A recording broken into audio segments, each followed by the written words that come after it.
I'm Dr Cecile Girardin. I work at the University of Oxford. I'm at COP26 here, and I'm currently painting a mural that's aiming to capture the negotiations, the outcomes of the negotiations. So what's happening in the Blue Zone? There's been so much talk about what's happening in the Blue Zone. There's a lot of press, but we're trying to capture it all in an illustration so that it's easy to communicate. And here in the Blue Zone we have a lot of side events going on, and a lot of pledges and a lot of big announcements that are being made on the finance around climate change and around nature, indigenous peoples. But what's actually happening in the negotiations?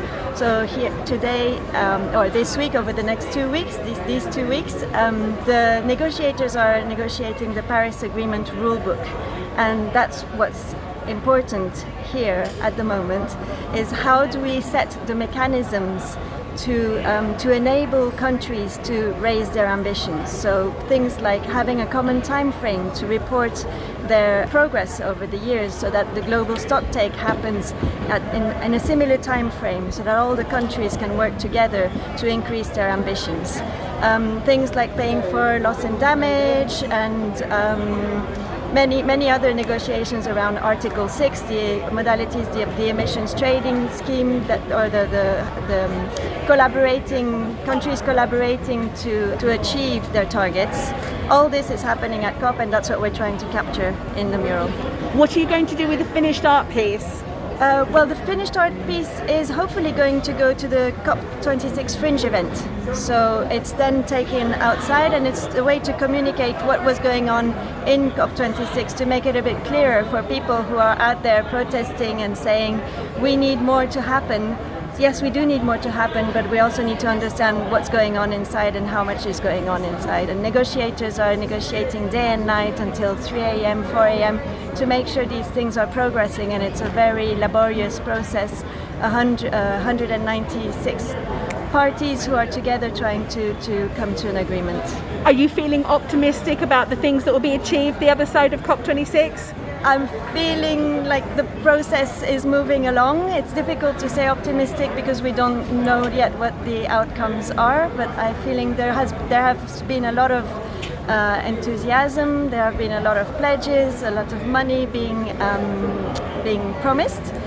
Now we need to make sure that this ends up being, the money goes to the right communities, to the communities that need it, and we need to make sure there's follow-up on all this, and that the mechanisms are in place to help countries continue working on this and progressing. Can you tell me just a bit about your artwork? What's featured on your piece? Oh, okay.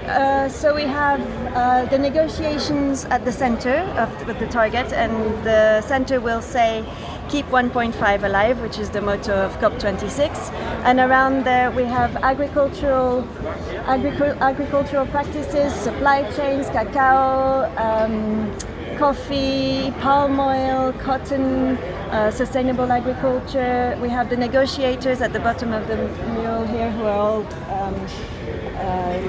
deciding on the NDCs. So we have a stack of NDCs and pledges coming out here.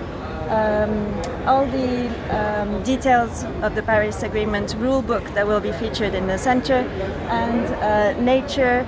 Keep fossil fuels in the ground down there, so we'll have fossil fuels being kept in the ground, which is the main aim to keep 1.5 alive.